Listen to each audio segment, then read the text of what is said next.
Good morning, everyone. We're from SGDB7, the fourth semester of PSSK 2021. Today, we will present our student project presentation, which title is Supracondylar Humeral Fracture in Children. Next. These are our SGDB7 members. Next.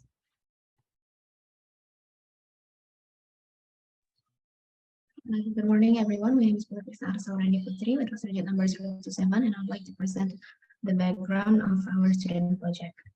So one of the most prevalent sites of fracture in extremities is the suprachondral region, which is located right above the epicondyle and distal region of the humerus. It is most commonly occurs in children of the age of 5 to 7 years with equal predilection for both males and females. Extension type fracture accounts for 98% of extension type fractures occurs due to injury by fall to an outstretched arm with elbow in full extension. In contrast, flexion type fractures due to a fall onto a flexed elbow, however, it is much less common. Supracondylar fracture has the potential to generate substantial morbidity and deformity in both the acute and chronic circumstances. This fracture is associated with complications such as vascular injuries, nerve injuries, and compartment syndrome.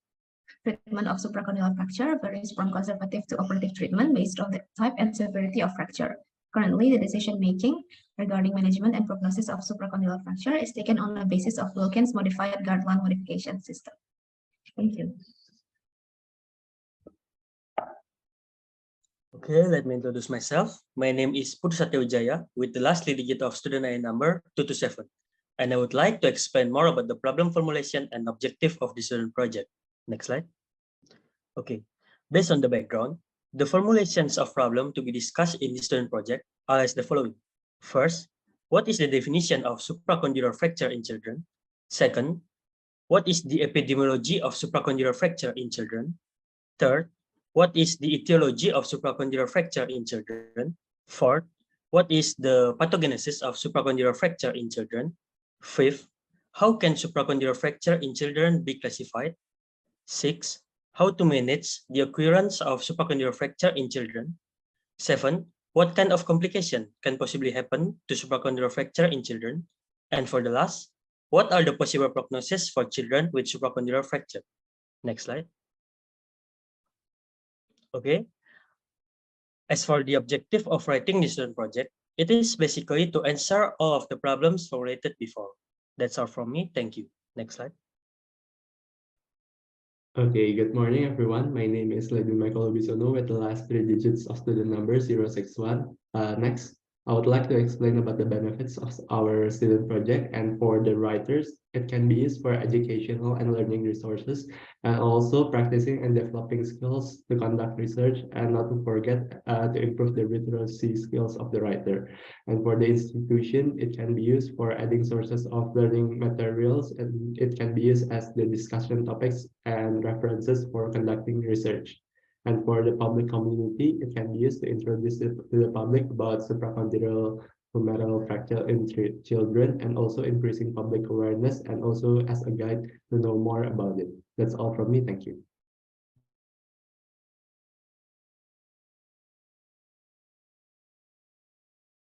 Good morning. I'm Thongiratama with 3 last digit of student number 085. Now I'm going to explain about the definition of supracondylar fracture in children. So supracondylar fractures is one of the most common fractures in pediatric that occur in elbow region.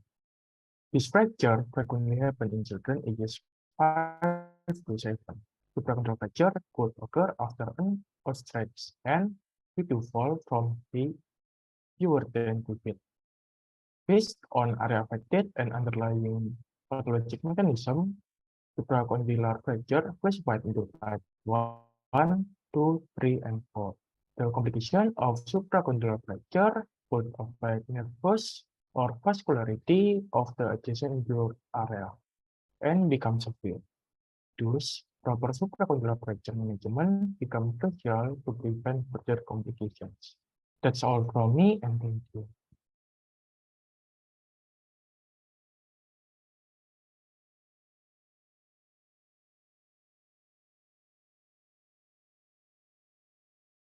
Hello, my name is Happy Kusuma Mulya with the last three digits of student ID is 151. Here I would like to present the epidemiology of supracondylar fracture. So this type of fracture is most frequent occurred in child between the range of age 5 to 7 years old with 30% of all pediatric fractures and 60% of all extremities fracture. So this type of fracture in supracondylar fracture is an extensor fracture. Next slide. Okay, thank you for the opportunity. My name is Jennifer with last three digits of student number is 101. Now I will explain about the etiology of supracondylar fracture in children. Supracondylar fractures often happen in the elbow area in children. It is also considered as an immature skeletal injury. The fracture is usually caused by falling onto an outstretched hand or falling on the palm with the elbow in full extension. This type of fall will cause hyperextensions of the elbow. For children under 3 years, these fractures can originate from a low height fall, which is less than 3 feet, such as a fall from a bed or a couch. In older children, most fractures are caused by falls from heights from the play equipment, such as monkey bars, swings, and other high energy mechanism. Thank you. Okay, hello. Let me introduce myself. My name is Wilbert Purnamsidi with last digit of my student number is 135, and now I will explain about pathogenesis. Pathogenesis of supracondylar fractures. So, like other fractures, this fracture is caused by a large force. So the bone is unable to withstand with the force. So the large force caused the bone discontinue. In these fractures, the majority of the force, about 9.5 out of 10, is due to overextension of the bone, which can occur from falls and other causes. And the bone usually fractures at its weakest point, at its weakest part. In children, the supracondylar area is the weakest part, as it is undergoing massive remodeling of the bone. Hence, supracondylar fractures occurs in children. That's all from me. I give it to my friend. Thank you. Hello, my name is Devi with last three digit number 028, and I would like to explain about the classification of supracondylar humeral fracture. So, supracondylar fractures are classified according to Gartland's classification. The first one, type 1 fracture, is transfer fractures with no displacement and have no signs of nerve or vascular impairment. And this fracture is quite stable because periosteum circumferential humerus is still intact. The type 2 fractures is fractures with posteriorly moderate displaced or rotated fractures with its posterior cortex may be intact or torn, but the function of the joint as a hinge is still present. The third type is fracture with significant displacement and rotation, with injury occurring in vascular or nervous around the injury. The risk of neurologic or vascular damage is increased along with the displacement. That's all from me. Thank you.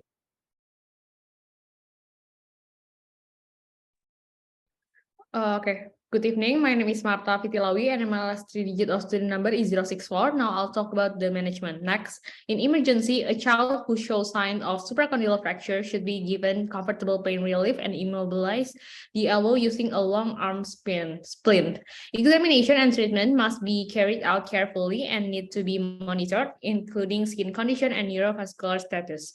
Treatment must be adjusted to the type of fracture based on the Gartland classification. Type 1, in this type, the fracture can be treated by splint or cast with 60 until 90-degree angle of flexion, and the cast can be removed after 3 weeks. Treatment of type 2 fracture is still controversial because some centers choose to treat them non-operatively and some choose to treat them operatively. The non-operative way is done with close reduction and casting elbows at an angle of 90 degrees. And type 3, the treatment of type 3 fracture used to depend on surgery, and surgery needs to be done immediately if the patient's hand looks pale and the pulse is not palpable. Currently, the gold standard for treating type 3 fracture is reduction and percutaneous pinning. That's all from me. Thank you. My name is Ariela with last digit NIM 247. Next. Now I will explain about complication of supracondylar fracture in children. Supracondylar fractures represent the most frequent cause of pediatric elbow injuries.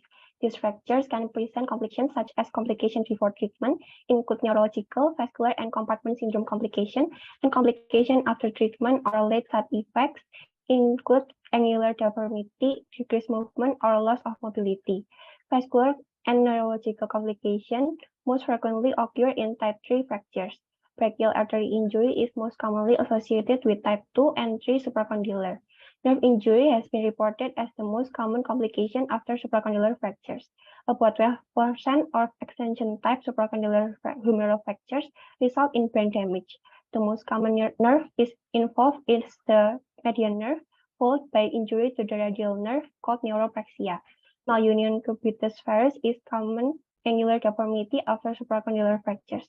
Cubitus varus is not only an aesthetic issue, but it is also associated with tardy ulnar kyphosis, tardy posterolateral rotatory instability or PLRI, and secondary distal humeral fractures. I guess that's all from me. Thank you. Okay, I will continue. My name is Felix Djuanda with the last digit of my student number 117. Next. I will explain about the prognosis. Prognosis of the supracondylar fracture in children is good with close reduction treatment. Also, the prognosis is good in the type 1 and type 2 fracture, but on the type 3 fracture, there is about 15% that experience a nerve injury. But in the long term, in the long treatment, usually the nerve injury is get better and the functional is good. And then about 10 to 11% of the patient treated with open reductions is achieve a poor outcome functionally. So this is I think that we must tell to the patients about the prognosis. Maybe that's all for me. Can we continue with my friends?